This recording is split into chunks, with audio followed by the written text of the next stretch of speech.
기능을 측정해야 된다. 이 내용 살펴봤고요.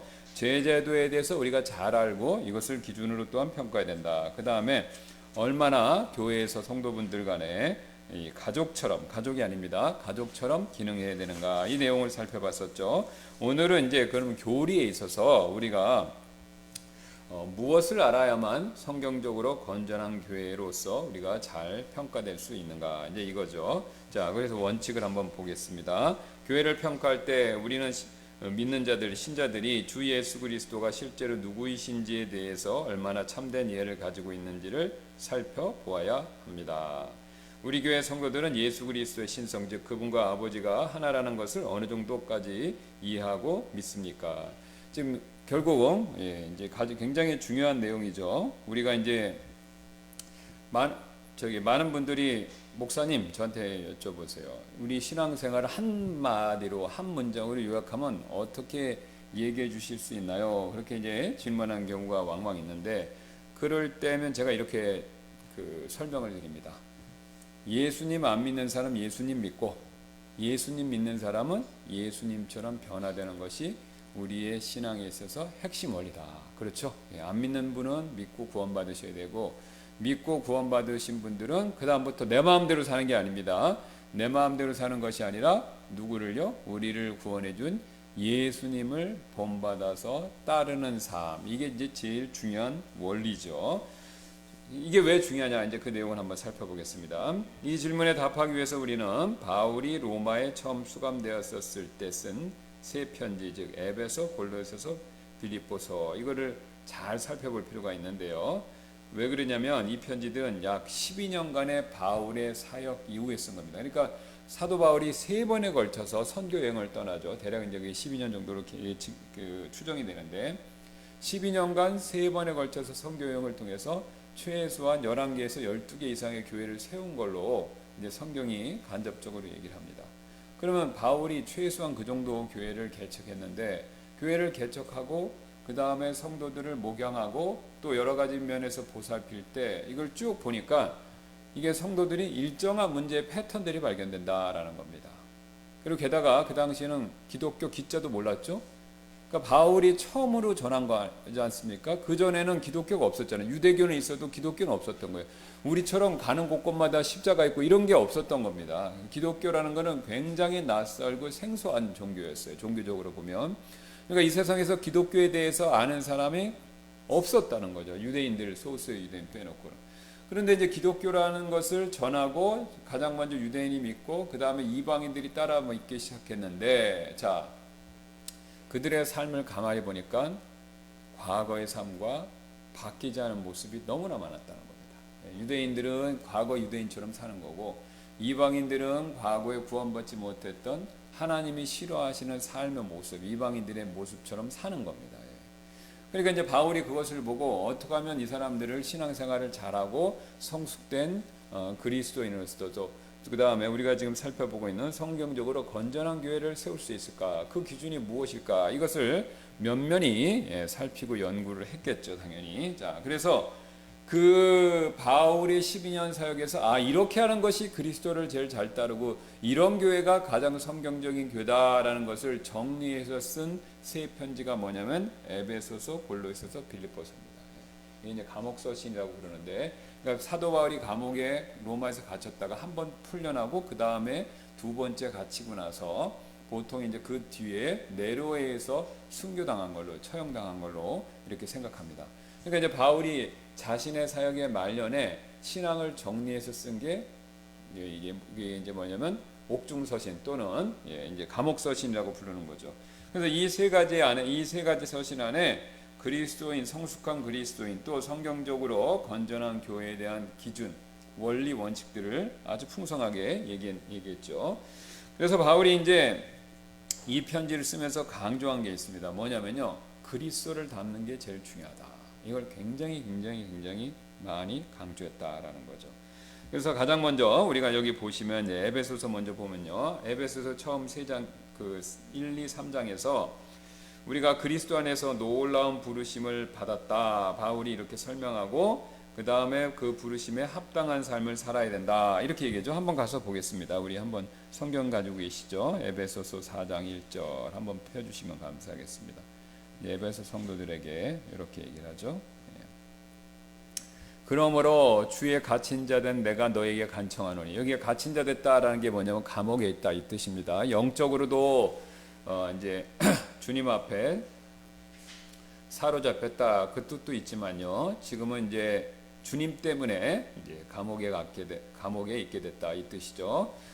갇힌 자 된 내가 너에게 간청하노니 너희는 부르심을 받은 그 소명에 합당하게 걷고 모든 겸손과 온유와 오래 참음으로 사랑 안에서 서로 참아주며, 그다음에 성령의 띠로 화평의 띠로 성령의 하나 되게 하심을 힘써 지키라. 여기서 보면 부르심을 받고 소명에 합당하게 걸으라 그랬죠. 자, 그러면 그 부르심과 소명에 합당한 것이 뭐냐? 이게 이제 4장 11절에 나와 있습니다. 한번 보겠습니다. 유인물 보셔도 되고 밑에 4장 11절 보셔도 됩니다. 또 그분께서 더러는 사도들로, 더러는 예언자들로, 더러는 복음 전도자들로, 더러는 목사들과 교회사들로 주셨으니, 이것은 보세요. 성도들을 완전하게 하고 그 다음에 사역의 직무를 행하게 하며 그리스도의 몸을 세우게 하려 합니다. 세 가지를 얘기하죠. 완전하게 하고 사역의 직무 행하고 그리스도의 몸 교회를 세우게 하려 하십니다. 그 다음에 13절이 중요합니다. 마침내 우리가 다 믿음과 하나님의 아들을 아는 것에서 하나가 되어 완전한 사람에 이르고 그리스도의 충만하심에 장성한 분량에까지 이르나니. 자, 우리가 성장하고 우리가 신앙의 모델이 되어야 될 분을 누굴 얘기하고 있습니까? 그리스도. 그래서 그리스도의 충만하심에 장성한 분량에까지 이르도록 교회가 힘쓰고 애쓴다. 이걸 얘기하죠. 그래서 그 교회가 힘쓰고 애쓰도록 하기 위해서 사도, 예언자, 복음 전도자들, 그 다음 목사와 교사를 주셨다 이겁니다. 여기서 또 굉장히 중요한 사실을 배우는데요. 우리가 그리스도를 본받는 일이 혼자서는 안 된다는 겁니다. 자, 다시 한번요. 우리 신앙생활의 훌륭한 기준이 뭐냐? 예수님 본받는 거죠. 이건 상식적으로 다 아세요. 근데 우리가 놓치는 게 있습니다. 그럼 예수님 본받아서 성숙한 신앙, 여기 바울의 표현대로라면 그리스도의 충만하심의 장성한 분량, 여기까지 이르는데 혼자는 안 된다는 거예요. 이걸 많이 놓칩니다. 뭘 통해서 돼요? 교회를 통해서만.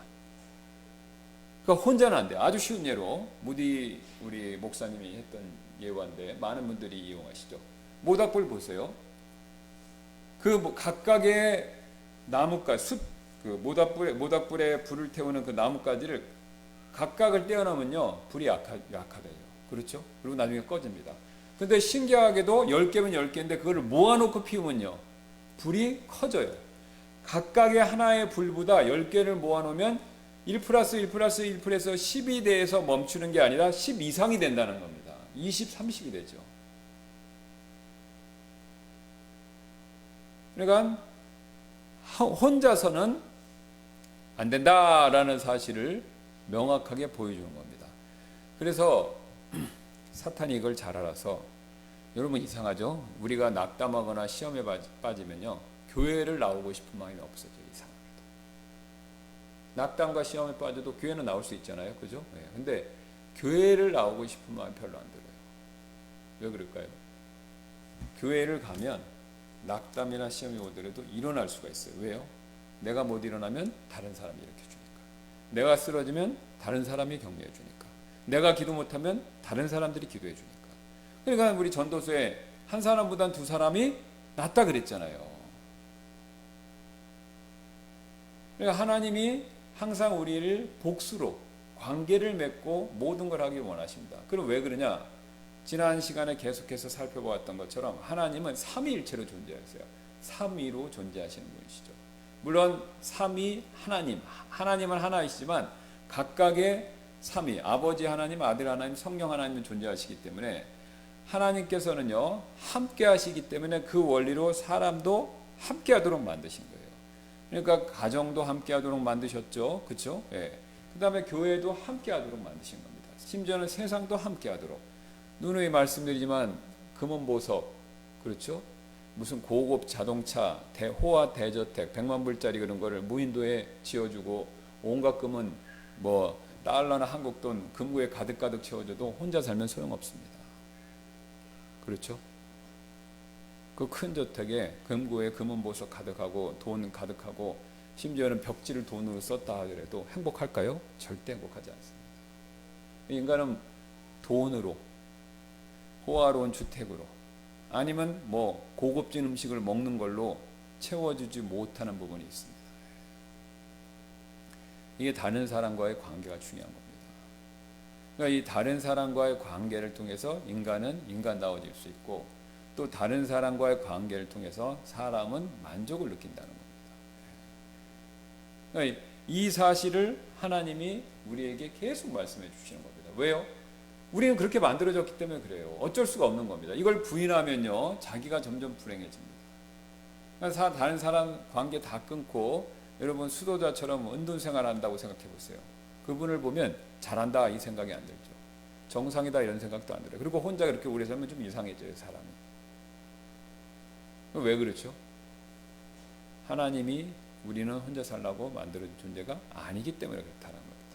그러니까 교회도 마찬가지입니다. 똑같은 원리가 적용돼요. 우리가 예수님을 닮고 예수님을 비슷해지는 이것이 우리의 신앙의 목표인데, 그렇게 되려면 반드시 교회의 도움이 필요하다 이겁니다. 그래서 그런 것을 추구하는 교회가 성경적으로 건전한 교회예요. 또 이게 무슨 말씀이냐면, 여러분 생각해 보세요. 제가 너무나도 많이 듣는 얘기인데, 교회는 건물도 좋아요. 막 최신식 건물이에요. 몇백억짜리 건물입니다. 그 다음에 성도들도 엄청 많아요. 그 다음에 예배도 굉장히 깔끔하게 모든 것이 멋지고, 음향시설 막 스크린 너무 좋습니다. 심지어 막 식사도 막 너무 좋게 잘 나와요.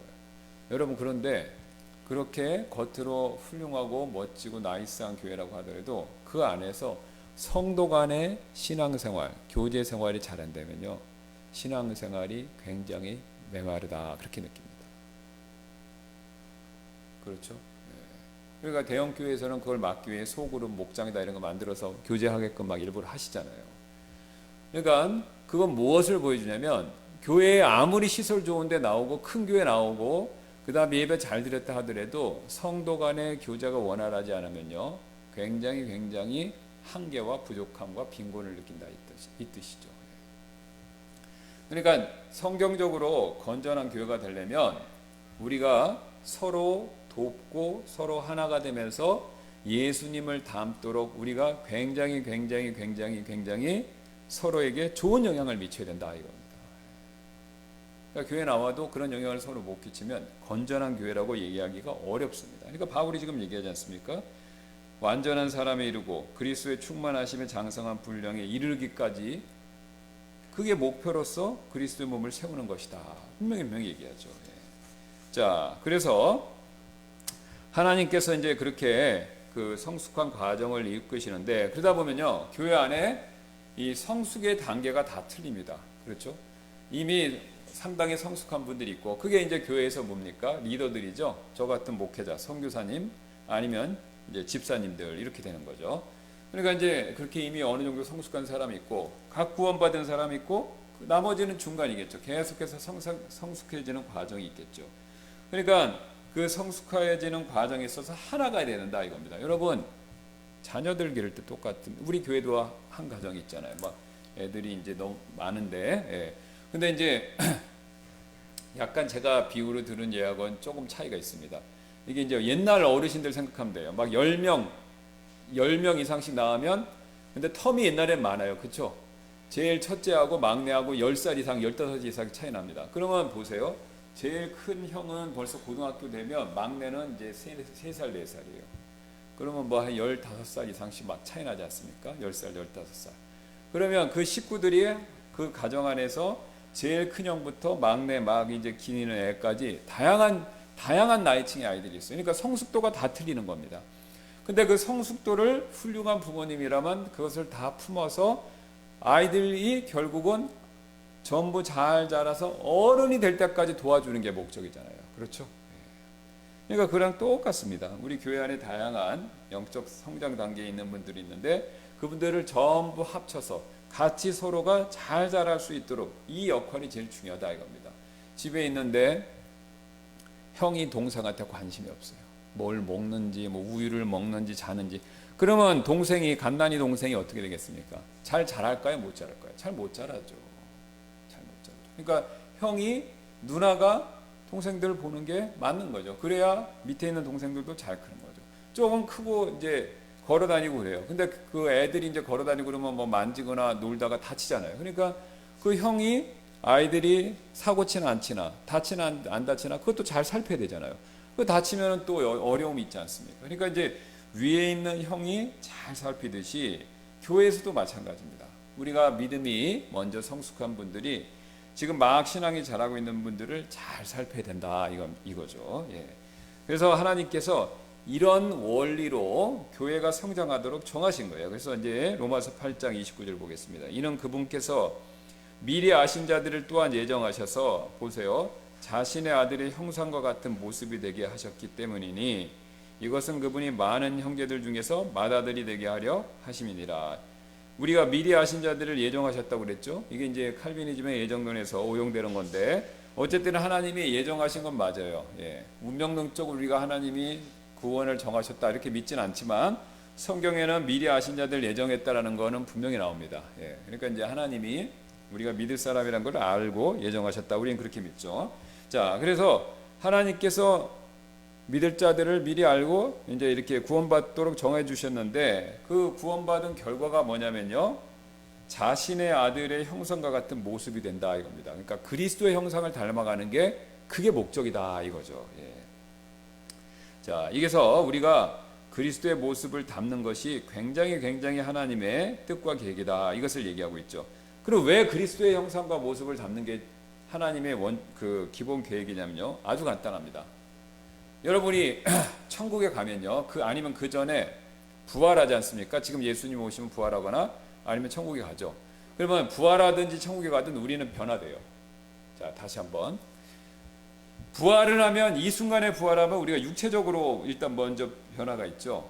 그 다음에 우리가 이 상태에서 죽어서 그냥 영원히 간다 그래도 우리의 영혼의 모습은 변화됩니다. 우리의 고유한 존재는 그대로 있지만 변화되는 거예요. 그러면 변화되는데 지금 모습에서 바뀐다 이겁니다. 그럼 바뀌면 뭔가 모델이 있겠죠. 본보기가 있겠죠. 그 본보기가 누구냐? 그게 예수님이에요. 그게 예수님입니다. 그러면 예수님이랑 판박이같이 쌍둥이같이 되는 건가요? 그게 아니죠. 자, 이것을 이해하시려면 형상의 개념을 아셔야 됩니다. 지금 아들의 형상이 된다 그랬죠. 아들의 형상이. 자, 형상은 똑같은 거, 그 똑같은 복사분을 얘기하는데, 제가 아주 이해하시기 쉽게 자주 드리는 예인데, 이번에도 제가 이제 또 똑같이 과거에처럼 겪었던 일입니다. 제 아들이 이제 결혼식 이제 장가 보내려고 이번에 미국 갔다 오지 않았습니까? 그래서 이제 며느리 될 사람을 처음 봤어요. 이제 영상으로는 봤지만 이렇게 얼굴을 맞대고 처음 봤어요. 그 처음 봤는데, 저도 처음 보고 이제 우리 지금 현재 며느리도 저를 처음 본 거예요. 처음 봤는데, 보고 나서 하는 얘기가 뭐냐면, 무슨 얘기를 했냐면요, 우리 신랑 될 사람하고 저하고 똑같다는 거예요. 네. 그러면 얼굴 모습이 똑같은 게 아니라 형상을 갖고 있는 거죠. 제가 가지고 있는 형상을 제 아들도 갖고 있는 거예요. 바로 이겁니다. 여러분, 가족에서 부모님하고 자녀들 사진 이렇게 있는 거 있죠. 쫙 보시면 집안 사진 있으면요, 서로 100% 똑같은 건 아니지만 쌍둥이들처럼 서로 이미지가 있어요. 얼굴에 형상이 있는 거예요. 그러니까 그걸 딱 보면 이 집안 사람이다, 그거를 우리가 이해할 수 있는 겁니다. 바로 그거예요. 우리 각자 모습은 다 틀린데 우리가 이제 나중에 천국 가면요, 변화됩니다. 어떤 모습으로요? 그리스도가 가진 형상을 우리도 갖게 되는 겁니다. 그러니까 그리스도의 얼굴을 갖는다는 게 아니라 그리스도가 가지고 있는 특징들을 우리도 갖게 되고, 우리가 천국 가면 그거를 완전하게 갖게 된다는 거예요. 그러니까 지금 우리도 이미 형상을 이미 갖고 있고, 그 형상이 점점 뚜렷해지는 거로 가는 겁니다. 그리고 뚜렷해지는 거로 가고, 천국 가면 그게 더 확실하고 분명하고 명백해지는 거예요. 그러니까 천국 가면요, 저를 보세요. 우리 천국 가면 이렇게 만나겠죠? 그러면 제가 여기 문영재님을 보고 우리 황건희 자매님하고 우리 김순덕 어머님 이렇게 봐도, 이렇게 보면 첫인상이 뭘 느끼냐면 예수님에 대한 냄새가 난다는 겁니다. 첫인상이 문형제님 고유의 모습이 아니라 우리 예수님의 형상과 냄새가 난다는 거예요. 여러분, 우리가 그런 얘기들 많이 하세요. 어디 길을 가거나 누구 직장에서 사람 만나면 그리스도인이라는 걸 이렇게 느끼죠. 여러분 느끼신 적 있죠? 그렇죠? 이 사람은 꼭 예수님 믿는 사람 같아. 그런 걸 말 안 해도 그 뭔가 느끼는 게 있는 겁니다, 영적으로. 그러니까 우리가 그리스도인이라는 걸 뭔가 이 세상에도 느끼는 거예요. 근데 천국 가면 그게 더 명확해진다는 겁니다. 근데 그 그리스도인이라는 걸 느끼는데 그 느끼는 그 특징이 나 자신을 반영하는 게 아니라 예수님을 반영하는 모습이 굉장히 뚜렷해지는 거죠. 그러니까 천국에 가면요, 전부 그리스도의 향기가 다 느껴지는 겁니다. 그러면 왜 천국이 좋으냐? 전부 그리스도를 담거나 그리스도 모습과 비슷하니까 얼마나 천국은 서로에게 잘 대해주겠습니까? 그렇죠? 우리 교회가 전부 예수님 같이 변화된 사람들만 있어 보세요. 그럼 우리 교회 어떻게 될까요? 엄청 좋은 교회 되겠죠? 서로 친절하고 은혜를 베풀고 오래 참아주고 남을 배려하고, 그렇죠? 전부 그리스도인 같이 변화된 교회면 얼마나 교회가 좋은 교회가 되겠습니까? 그러니까 천국은 다 그런 모습이 되는 거예요. 나 각자, 나 김영훈이란 본래의 모습을 갖고 있지만 그 본 모습의 밑바탕에는 누구를 닮아요? 바로 그리스도를 담고 있는 거죠. 제 아들이 제 아들의 본 모습을 갖고 있지만 제 아들의 맨 밑바닥에는 누구를 닮은 형상을 갖고 있습니까? 아버지인 저의 형상을 담고 있듯이 또 우리 지우리도 그렇죠? 지우리 본연의 형상과 모습이 있지만 엄마 아빠 우리 황건희 자매님 아빠의 또 그 형상 위에서 나온 거잖아요, 그렇죠? 그러니까 그걸 다 갖고 있는 겁니다. 그래서 우리가 이 땅에 살면서 해야 될 게 뭐냐? 그리스도를 점점 닮아가고 그 다음에 그 닮는 일을 서로 도와서 그리스도를 닮는 모습의 성도들이 많아졌을 때, 성숙한 그리스도인들이 많아졌을 때 그 교회가 성경적으로 좋은 교회고 성경적으로 건전한 교회가 될 수밖에 없다라는 거죠. 누구든지 그걸 꿈꿉니다. 교회를 떠나는 이유는요, 대부분 시설이 나쁘다, 사람이 적다, 그 다음에 국수만 준다 맨날, 아니면 식사를 안 준다, 그런 것 때문에 떠나는 경우는 거의 없습니다.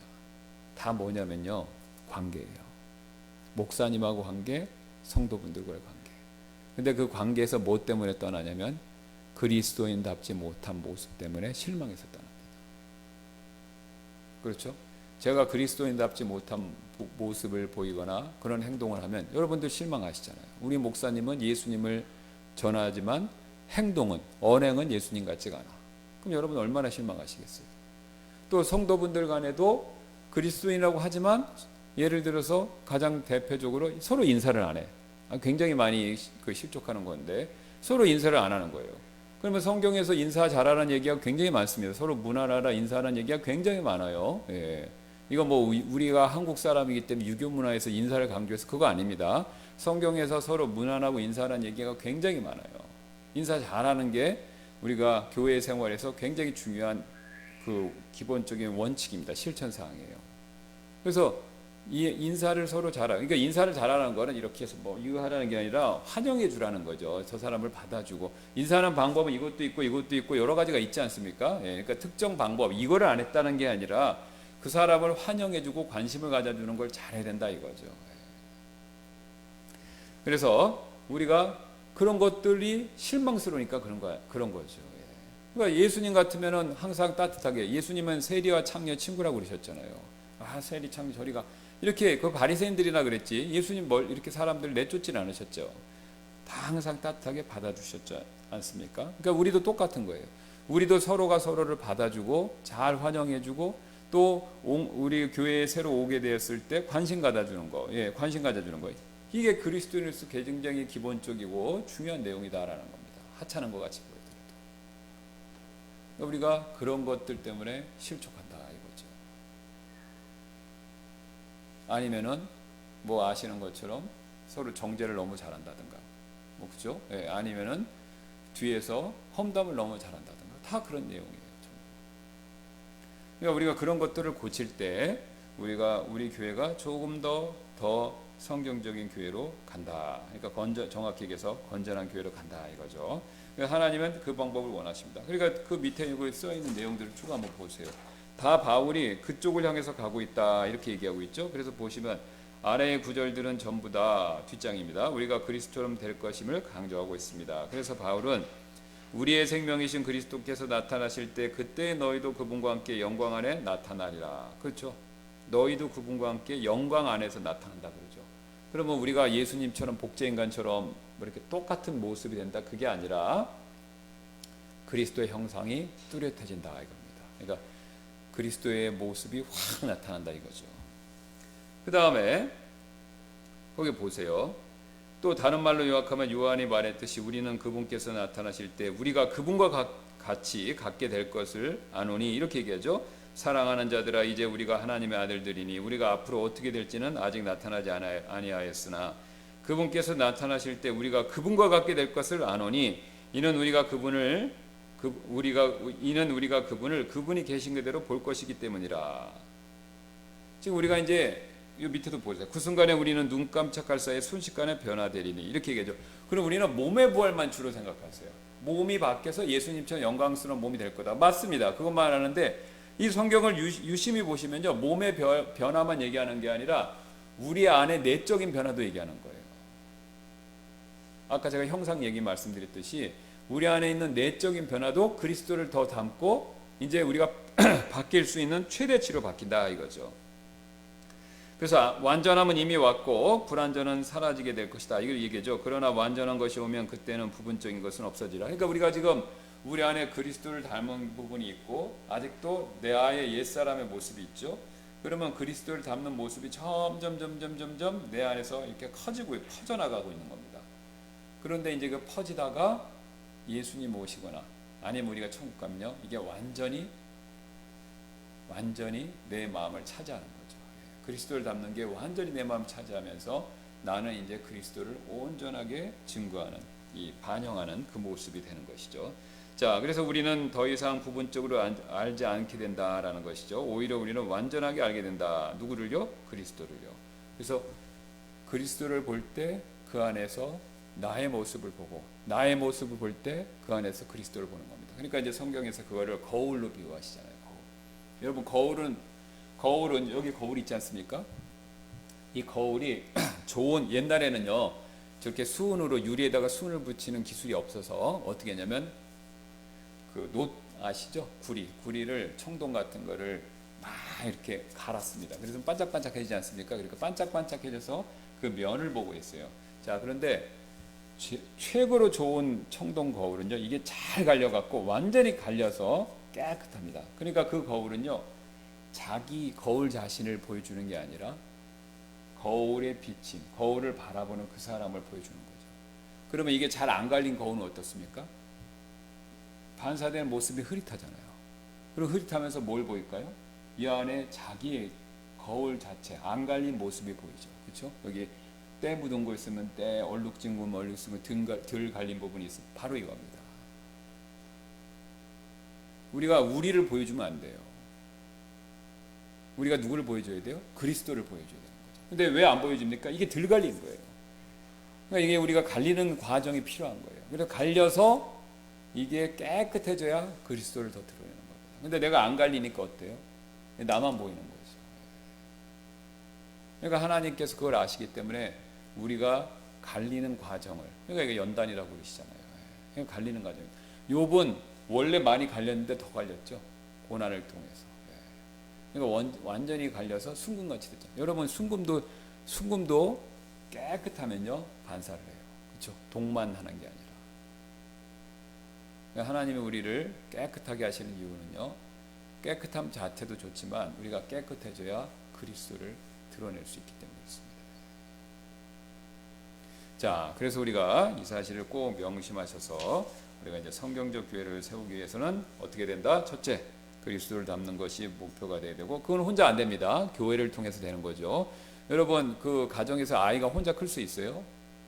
지금 우리 교회 어린 아이들 많은데 아이들이 나는 독립정신에 강하니까 부모님 필요 없어요. 나 혼자서 먹고 알아서 다 클 거예요. 이거 불가능하죠. 그거 고하지 않습니까? 그죠? 고아예요. 고아는 잘 클 수가 없어요. 먹고 마시는 걸 스스로 해결하기도 어렵고 그 외에 기타 필요한 보호나 관심 이런 거 못 받으니까 교육 같은 거 잘 제대로 클 수가 없어요. 그러니까 혼자서 큰다 이건 아닙니다. 혼자 크는 건 세상의 방법이고 그리스도를 닮도록 목표를 할 때 우리가 같이 해야 된다라는 것이죠. 그리고 그것이 우리가 천국 갔을 때 완성이 된다 이겁니다. 그러니까 우리가 그리스도 닮는 것을 항상 목표로 생각하고 우리 교회도 이제 그런 교회가 돼야 성경에서 인정하는 건전한 교회가 될 수 있다라는 것이죠. 기도하고 마치겠습니다.